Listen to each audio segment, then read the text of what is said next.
Bienvenue dans ce décryptage. Aujourd'hui, on s'attaque à un vrai classique, une lutte universelle qu'on connaît tous un peu trop bien, la procrastination. C'est en fait comme une espèce d'ombre sournoise là, qui s'infiltre pour voler notre productivité et au final freiner nos ambitions. Mais la bonne nouvelle, c'est qu'on peut totalement reprendre le volant.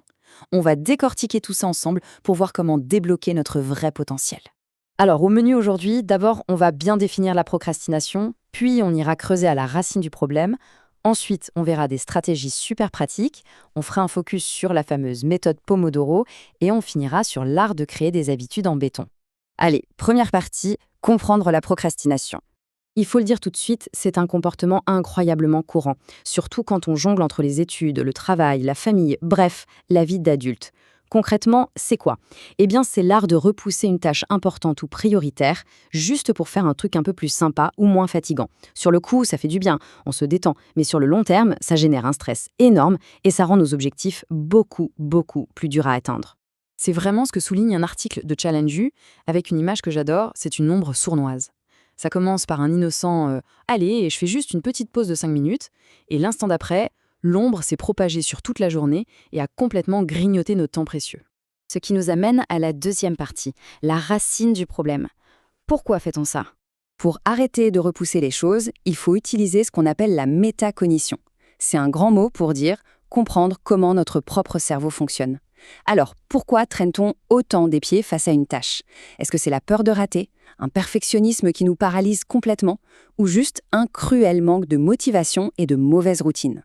En réalité, c'est souvent un bras de fer très classique, l'inconfort immédiat de la tâche contre la récompense instantanée. Notre cerveau, il est programmé pour adorer le confort et la satisfaction immédiate. Il déteste l'effort demandé pour un bénéfice lointain.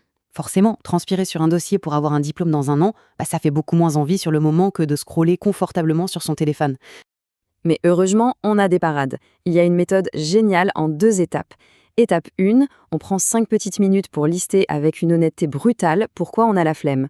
Étape 2, on écrit noir sur blanc les victoires futures qu'on obtiendra une fois ce travail terminé. C'est fou à quel point le fait d'analyser le blocage, puis de visualiser activement le succès, ça redémarre instantanément la machine mentale. Et ça, c'est la transition parfaite pour notre troisième point, les stratégies et la productivité. Une fois qu'on a compris pourquoi on bloque, il est temps de s'équiper de bons outils. Quelques stratégies incontournables, fixer des buts précis pour savoir où on va, tenir une liste de tâches, parce que rayer un truc fini, ça libère de la dopamine et c'est tellement satisfaisant. Et bien sûr, bien s'entourer. Avoir des partenaires de travail motivés autour de soi, ça change littéralement la donne. Enfin, notre quatrième stratégie, la méthode Pomodoro. Faisons d'ailleurs un vrai zoom sur cette fameuse technique dans notre quatrième section.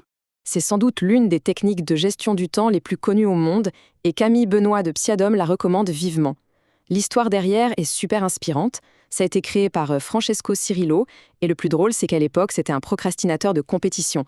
Il était étudiant en médecine, complètement noyé sous une charge de travail monstrueuse et il se sentait totalement paralysé face à la montagne de choses qu'il devait apprendre. Sa solution, elle est brillante, de simplicité. Il a décidé de découper son travail en mini-sessions de 25 minutes, séparées par de toutes petites pauses chronométrées de 5 minutes. Le tout avec un minuteur de cuisine en forme de tomate, d'où le nom Pomodoro, qui veut dire tomate en italien. C'est exactement comme couper une tomate en tranches, ça rend le morceau beaucoup moins gros et l'effort devient tout de suite surmontable. On arrive maintenant à notre dernière étape, la création d'habitudes positives. Parce que bon, les super stratégies, c'est chouette, mais si on n'a pas une routine solide derrière, ça ne tient pas la route. C'est la répétition qui rend les choses automatiques. Quelques habitudes vitales, fuir les distractions, ce qui veut dire trouver un coin vraiment calme, un sacré défi, parfois on est d'accord, mais il faut aussi faire du sport, manger correctement et, un point crucial, se récompenser. L'adage « un esprit sain dans un corps sain », honnêtement, ce n'est pas juste une vieille phrase toute faite. C'est de la pure physiologie. L'exercice physique et une bonne alimentation, c'est ce qui nous donne l'énergie mentale nécessaire pour abattre nos objectifs professionnels ou scolaires au quotidien. C'est vraiment la fondation de tout l'édifice. Et voici le point qu'on a tous tendance à zapper, se récompenser. Prendre soin de soi, c'est tout aussi important que d'être hyper productif. Il faut absolument se fixer de petites récompenses immédiates prévues à l'avance. Un bon café, un épisode de sa série préférée, une petite marche après avoir barré un gros truc de sa liste. C'est une vraie victoire. Et la savourer, ça renforce carrément le circuit de la récompense dans notre cerveau. Alors voilà, On arrive à la fin de notre décryptage et on a une question toute simple à garder en tête. Quelle est cette fameuse prochaine tâche qu'on va arrêter de repousser à demain? Avec cette boîte à outils bien remplie et une meilleure compréhension de notre fonctionnement, le but c'est de s'y mettre. Là, maintenant. Préparons notre espace, sortons notre minuteur tomate et allons exploser ce prochain objectif. Allez, à nous de jouer.